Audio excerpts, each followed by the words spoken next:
Um, well, I mean, I'll get you going right here, Aaron, and I'll get the rest of the Husker football hypester nation going. Guys, ladies and gentlemen, welcome to Husker Hype Radio podcast episode number 25, folks. Let's get right into it. I mean, Aaron, Nebraska won 17-9. Not the prettiest thing, but a win's a win, especially at the current state of Nebraska football. A win is a win. A win's a win. Was it the prettiest? No, but I mean, there was a lot of goods, a lot of bads out of it. Let's start with the bad. Probably a lot of blows on the offensive side of the football. Aaron, we have Ethan Piper out for season with a knee injury. Turner Corcoran out for season with a foot injury. That's the whole left side of the line out for the season. And then Norin Newelly, our German boy right guard, out for a couple weeks. Billy Kemp out for multiple weeks with an MCL sprain. I mean, but if that's not Nebraska football and whoever the Nebraska football gods are out for a vendetta for us, then I don't know what is. Yeah. I mean, like, it feels like we say the same thing every week, Eddie. We're talking about guys in the offense that we're losing, and like it hurts, man. It hurts to see your boys out. It's next man up. At this point, I'm wondering what's that name I'm gonna hear next week. But yeah, it's sad. Well, dude, last week we go Marcus Washington out for the season. Now the only guy we've got left, except for true freshmen who can play. We saw them play this previous week, but like our only like one good weapon that we can still rely on is Billy Kemp. And now he's out for multiple weeks. Hell, it could even be this season. Who knows? MCL, like that. It's only a sprain, I guess, but you know, multiple weeks. What does that mean too? When there's 4 games left and for the rest of the year, you know? Yeah.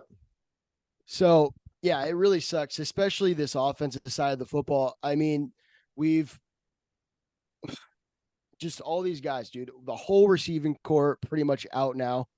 We got Malachi Coleman, Jaden Doss, Jalen Lloyd, Alex Bullock, and Ty Hahn. And all those guys are either, pardon my French, white or true freshmen. You know? Yeah. Like, dude, I don't, it sucks. It freaking sucks. But these guys, like you said, next man up. The Yeah. boys are going to step up. Malachi Coleman got 1 reception, 44 yards, which, by the way, was our leading receiver of the game. One guy with 1 reception for 44 yards and a touchdown.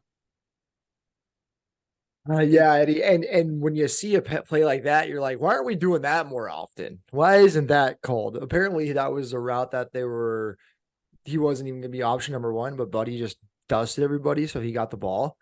But where's like Fedoni?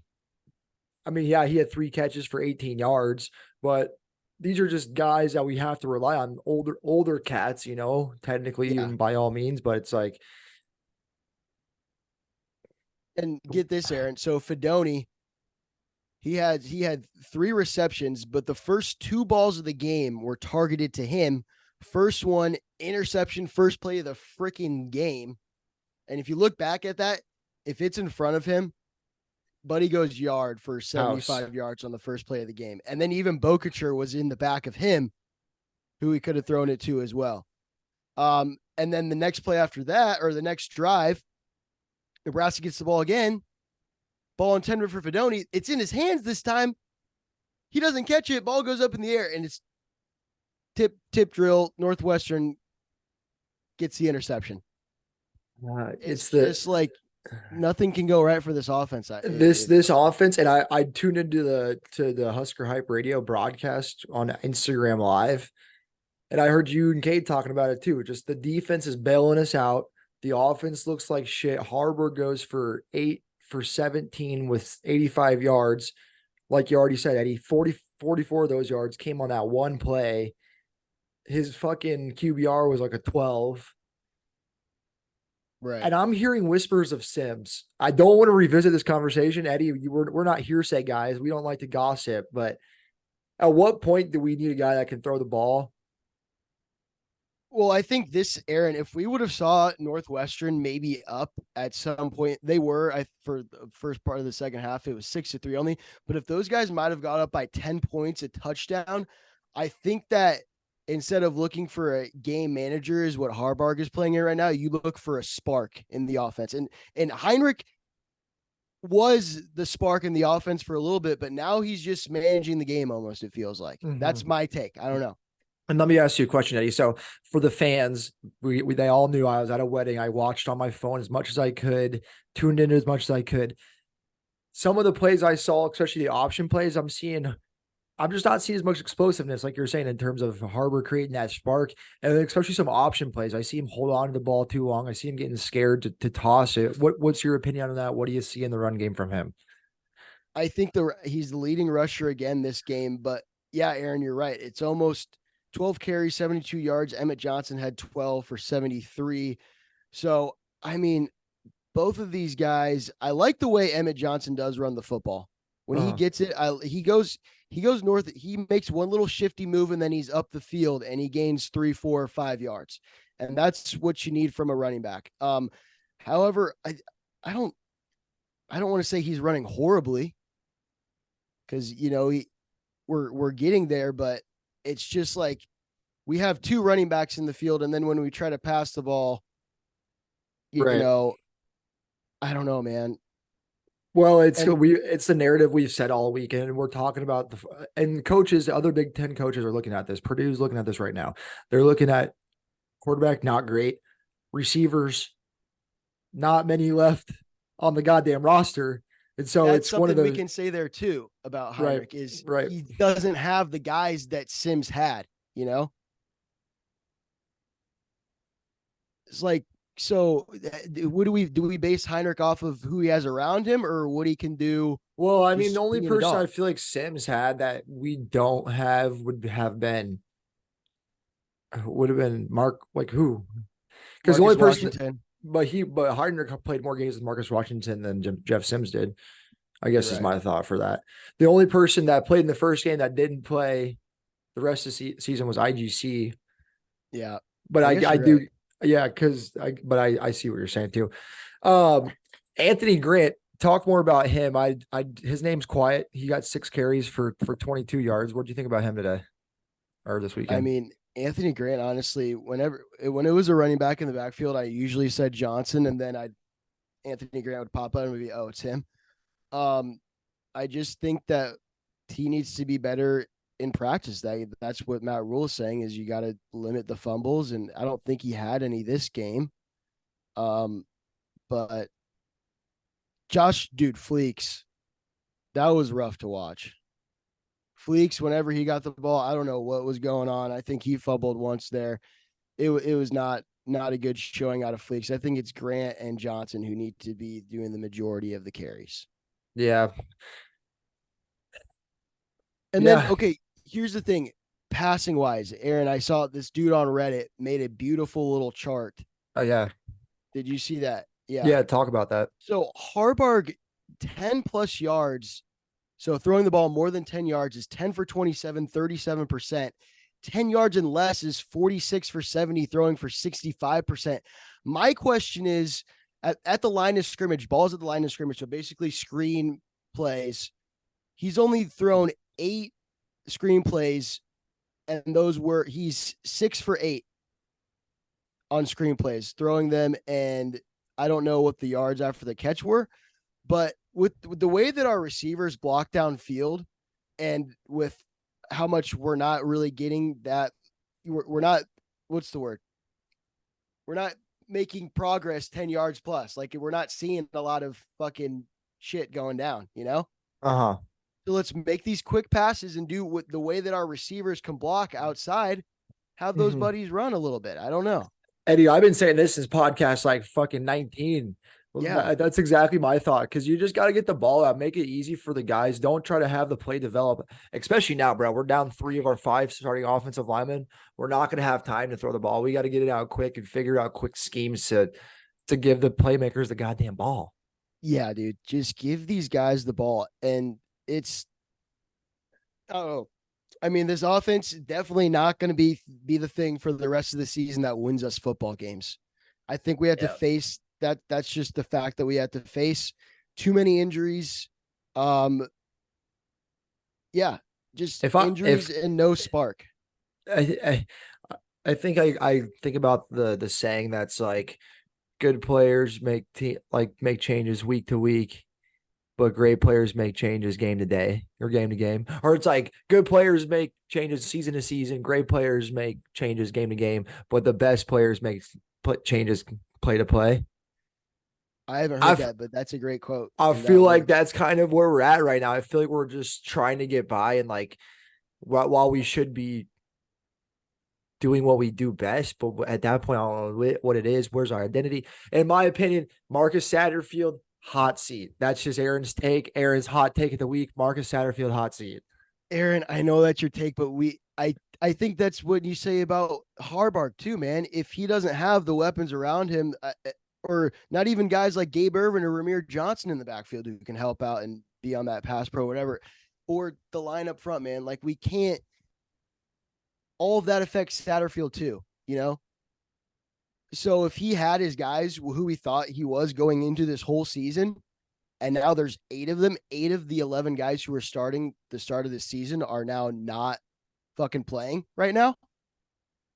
That's huge, bro. And yeah, injuries happen to every team, but 8 of your starting 11 guys on offense with an offense that already didn't have the greatest Yeah, athletes to start. when you say like that, 8 out of 11, you're like, holy shit, dude, that's Yeah, fucking our man. whole goddamn team.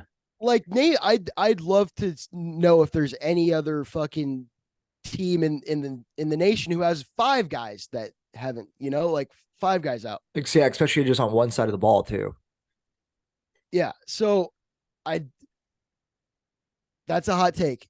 And it's That's probably a my take hot that a take. lot of Husker fans do have though, because they want to see some shit go down right now. But we Yeah, got to understand because like the I said, like I situations think that it's we're just under. wanting to see progress, and then when you play a team like Northwestern, and this week because we said it before Northwestern, this is a benchmark game. They don't have a great defense. We got to see how we can develop and just look better. I don't think that I can sit after this Northwestern game and say we looked better. Is my No, thought. I don't either. I don't either. At Um, least our defense looked great. Great segue, Aaron. Because then you look at this offense and you go, what the fuck are they doing at practice compared to these guys on defense, dude? And I mean, they haven't lost as many people, but they did. They don't have no Deshaun Singleton, no Marquise Buford. Reimer Other than was out that, for they're a few games. pretty healthy. And the depth too is Yeah, amazing. I mean, there's guy James William came to play this game, and I be honest with you, I didn't know who James William was before this game started, Aaron. And did you? no, dude. I hate to say this, and I'm a hypester till I die. There's names every week I see on the field, and I'm like, who the fuck's this guy? Yeah, just if you look at the box score about all these guys that got tackles, it's amazing. And the leader of the team, true freshman Quintswell Umen, I don't even want to say his last name, but Prince, he's the dog. 7 tackles, 3 solo, 1 sack, 2 tackles for loss. And then, of course, our boy Nash Hutmacher, Polar Bear, 7 tackles, 2.5 sacks, 2.5 tackles for loss. Dude, you go down the list till like fucking there was 8 sacks and 12 tackles for loss, bro. That's huge. And that's what won us the football game. Those guys didn't see the end zone at all. And there was a couple of plays where they let a big one rip, but guys came from like 15 yards behind and fucking hawked them down and didn't give up on the play. And that's what you love to see, man. Like, I mean, everything out of this defense is just so amazing, so fun to watch. Yeah, especially when you have turnovers so quick in the game and you only let up field goals. Eddie, you called me before the game. You said, Aaron, they're not seeing the end zone. And you were No, right. That you were right. yep, they are not seeing the end zone. And both of our predictions, Aaron's was 32-7. Mine was 38-3. 38-3 was my prediction. We have 38-7 written down here. But I said that these guys are not going to hit the end zone, and they damn well did not. But Yeah. Defense, they just played like dogs, dude. I All fact of them. checked Eddie, and what you did say 38-7. I went back to pod 24. No, I did not. Yeah. Oh. Oh, Um, fuck. but yeah, Northwestern time of possession was in their favor by a minute. They out-yarded us 257 to 248. We had 2 turnovers. They had one. We're still negative in the turnover margin this year. Dude, I don't understand that. That weirds me out. How they have more yards and more time possession. I don't get that. Yeah, they passed for 176 yards, only ran for 81. I think they had 56 going into half, so that means they only ran the ball for another like 30 yards after half. And is there anything you want to add to this Northwestern game here, Eddie? Um, brother, nothing other than defense plays like how they need to play every week, and offense needs to step up. And it's gonna be hard for this offense, man. It really is. And I'm I don't want to say I'm scared going into the Purdue game, but this week of practice, these guys who are stepping up, and you know, the whole left side of the line is going to be different for the rest of the season. And then that right side, we got Justin Evans Jenkins, who's going to play. I mean, even Ben Scott came back into the game, but was injured for a little bit with a hurt foot, I think. So Yeah. who would be the guys coming in on the left side? Oh, it would be Prohaska and I don't know. And we already know our boy TK Tiny Kanak said that he'll play wherever, but he prefers the right side. And now I looked at that, and he was right tackle second string. Now he's right guard second string. So he is doing whatever he needs to do for the team, and expect our boy TK in there against Purdue, dude. I see the guy getting some playing time. Uh-huh. Um, but Purdue. I guess I have nothing else for this game. Purdue 2-5. Their wins coming off Virginia Tech and Illinois. For They've some lost. reason, I thought that their record was a little bit better. Is that just me, or I feel like they've won more than 2 games this season? I don't know. No, Purdue's bad. Purdue's bad, especially their defense. They're last in the Big Ten in passing yards per game, and they're 10th in the Big Ten in rushing yards allowed per game. They're allowing 395 yards per game total. That's 13th in the Big Ten. Their defense is bad. Their defense is bad. They allowed 29.2 points a game. That's also last in the Big Ten. So in my head, Northwestern is just a little bit better of a version offensively than Northwestern, where their defense is not good. So in my head, this is another tune-up game. This is a game Nebraska can and has to win by. We're only favored by 2.5 points. Nebraska needs to win by 7 points or more. And if these guys, we have all these injuries busting on offense, great week for us to be playing Purdue, Yeah. Just get these guys kind of in the mix after Michigan State, which will be another. I think that our schedule lays out very well for us. It's heavily in our favor because after Purdue will be Michigan State, who's the worst team or second to worst team behind Purdue on the schedule. And then it goes into the beef, Maryland, Wisconsin, Iowa. And if we had either, Wisconsin this week or Maryland, that'd be a lot more tougher than it being Purdue. Yeah, you're right, Eddie. So at least that pans out well for us. Everything else sucks, but yeah, I mean Hudson Card, their quarterback, transfer from Texas, buddy, only 7 touchdowns and 5 interceptions on the season. But I mean, I can't say that our quarterback's that much better. Yeah, right. You know? They're 4th in the Big Ten in pass yards per game, 232 per game. That's the only thing that worries me. That's really the only thing that worries me. They're 6th in the Big Ten in rushing yards per game, but our rush defense is so goddamn good. I'm not worried about it. I'm worried a little bit about the pass, but what do you think? Well, Aaron, here's what I think is that this past week, the defense is almost changing a little bit what they're doing, dude. You're seeing a lot more blitzes, and they're saying, fuck you. We're going to go man on man on the secondary. Our guys are going to beat you, but it's not going to matter because our boys up front are going to get there before you can even get the ball off, That's the philosophy that they're playing with now, and what they kind of adopted, I think, last week was saying, all right, I think that if we bring 5, we're going to be able to get behind there before he even gets the ball off. And yeah, 8 sacks, 12 tackles for loss. That kind of shows that that's what we can do, man. So I don't know if Hudson Card this whole year has ever seen pressure like he will against Nebraska in his face. Athletes coming off the edge, not just defensive linemen, but some freaking lean, mean, fighting black shirts, ready to rip a fucking head off of a member, you know? Yeah. Yeah. You get it. And I love one stat I need to update myself on because I kind of forgot about this. Eddie, we're top, what is it? 1, 2, 3, 4, 5. We're top 6 in sacks per game.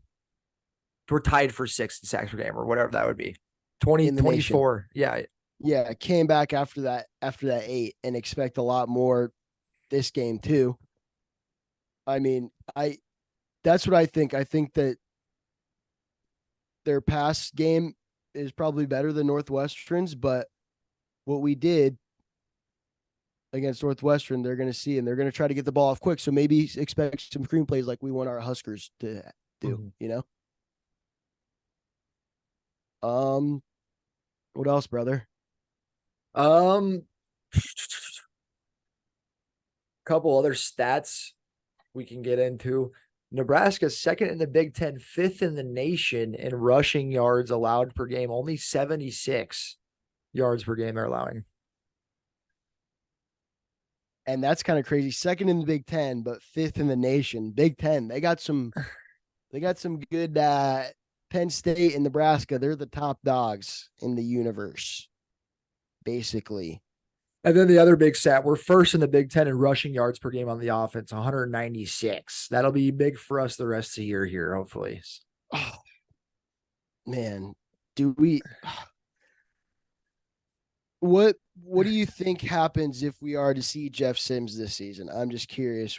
Not saying that he's going to get the start or anything like that, but what do you think needs to happen for Jeff Sims to see the field?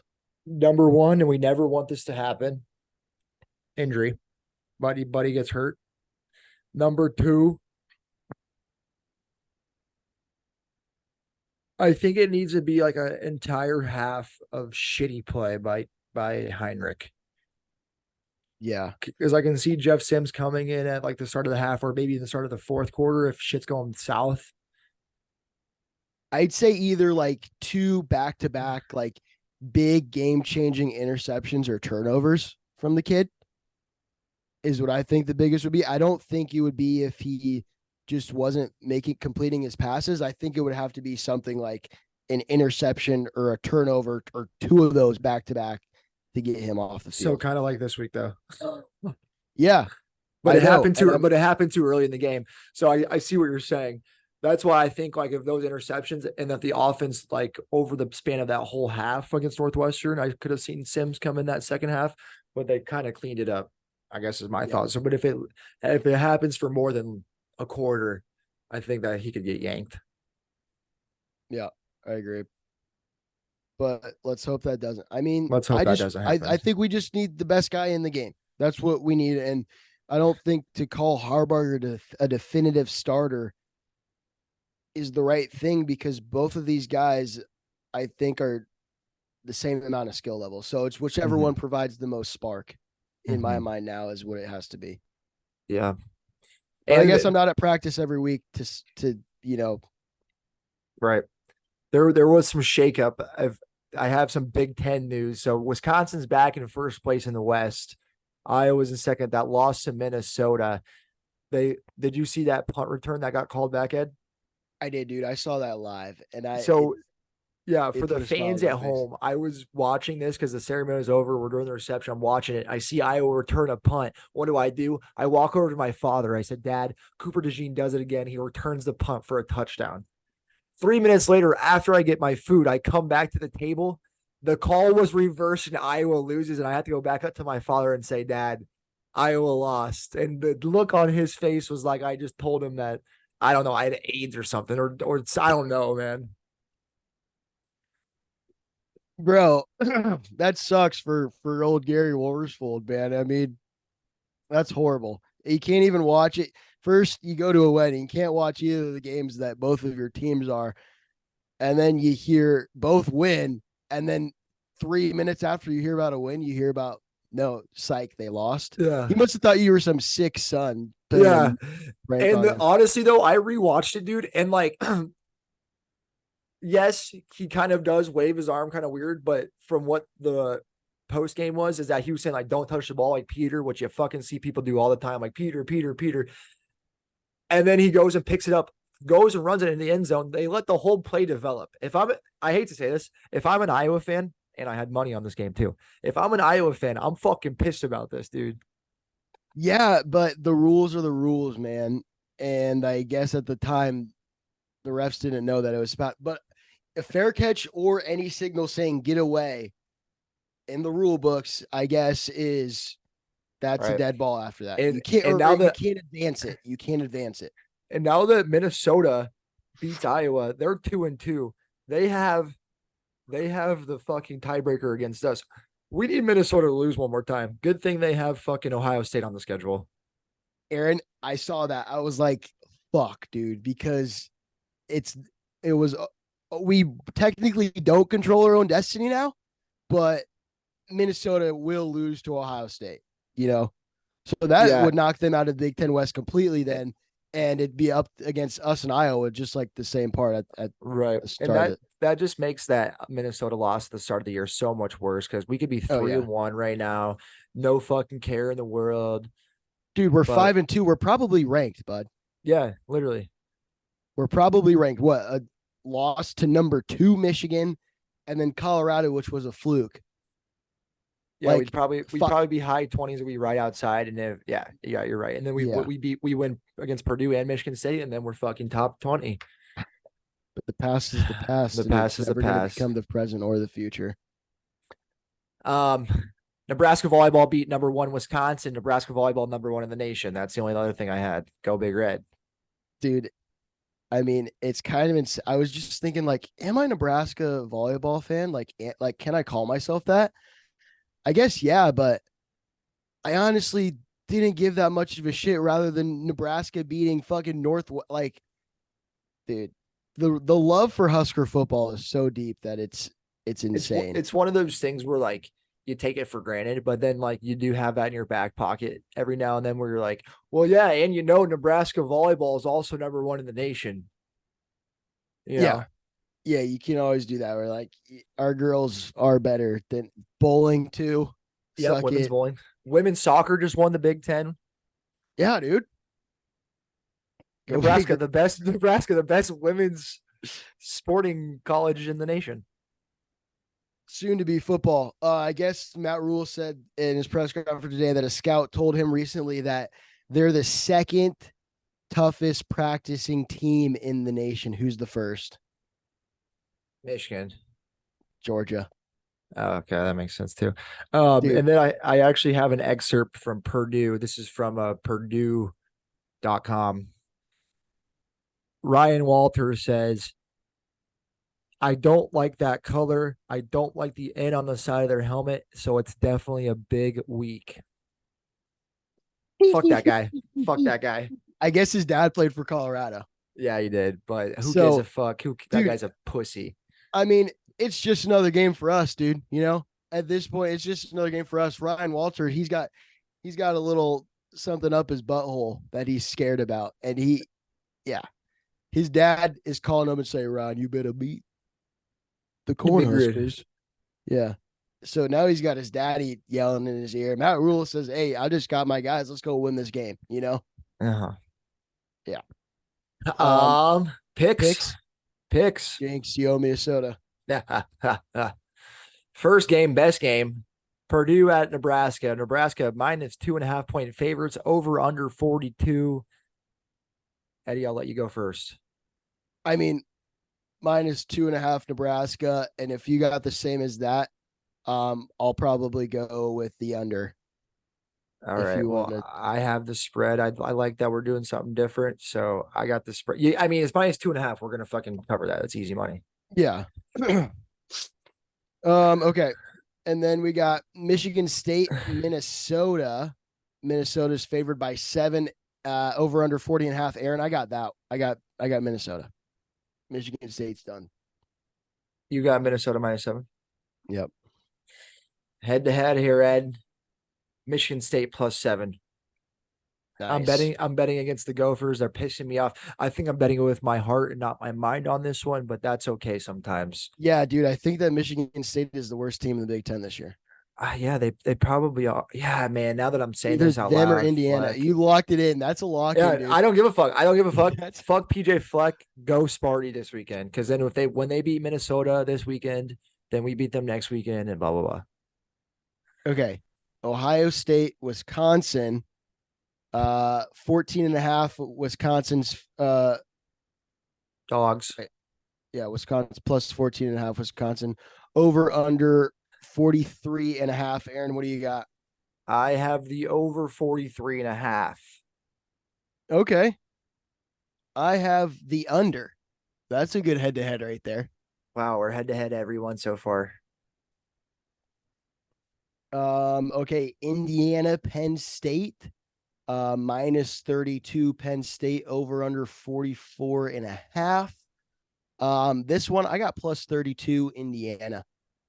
Wow. I know Penn State's been covering those big ones lately, but it's just this time of year, I think it's hard to beat any conference opponent by more than like 24, 21 points. Mm-hmm. You know, Didn't Indiana just lose by like 20 though to Maryland or someone shitty? this Rutgers. They just time of lost. They year, just I they think just it's lost. They harder. just lost to Rutgers by like 30. Rutgers is a good team. Yeah, Rutgers you're are a right. good team. I have the over 44.5. Okay. Fuck, I should. Yeah. Okay. Maryland and I can't even read my own handwriting. At Where they played. Northwestern. Maryland -13.5 at Northwestern. Over under 48.5. What do you got, Aaron? I have this one was harder for me. I should have did something different, but I did the over. Yeah, I was gonna, dude. Maryland's offense is a lot better than ours. Yeah, And you did the over, you said? I did do the over. Let's go. I'll go under. I'll go under. Okay. Wow, we're Uh, really battling out today. We really took every game different. That's awesome for us. Either I step ahead here or Aaron just gains the bigger lead that's already like a And Eddie, snowball. you had a pretty good week last week. You went 6-4, but you went 4-2 in the Big Ten. That's pretty good, Ed. I know my Big Ten football, bud. Yeah, yeah. I know my Big Ten football. So I'm 42, 56. You're 56 and 43. Okay, let's go, dude. Now something's okay. Big SEC, 12. Big 12. Let's SEC. go Big 12. Okay, Big 12. Oklahoma, Kansas. I got -10. Oklahoma. Statement win. Statement win. I have West Virginia at UCF over 59.5. Wow, dude. Was that -10 for Oklahoma you had there, Ed? Yes. Minus Okay. 10 for Oklahoma. Dude, I feel like Big 12 this year, not really like the Big 12 shootout that it's been in the past. Or I'm not paying much attention to the Big 12, honestly, but I You don't know. had the perfect pick last week in the Big 12. You had like West Virginia versus Okie State over 50. It was like 70 points, goddamn near. So you had a great pick last week there, Ed. Nice. Pac-12. Let's go USC and Cal. Caleb Williams, he's gonna be pissed off, dude. -11 USC. That's a good one. I like that one a lot, Ed. I like that one a lot. I have Oregon at Utah, low under over. So I'm thinking it might be a trap game. I got it at 40, over 40. Over 40? Yeah, dude. I think I like that. I think I like that. That's a low over under. Oregon scores a lot of points. Both Utah of their beat- defenses are good though, Yeah. but they're also in the Pac-12. They're still in the Pac-12. So Right. I like that. SEC. I got Tennessee and Kentucky. I got -3.5 Tennessee. Come on, go Vols.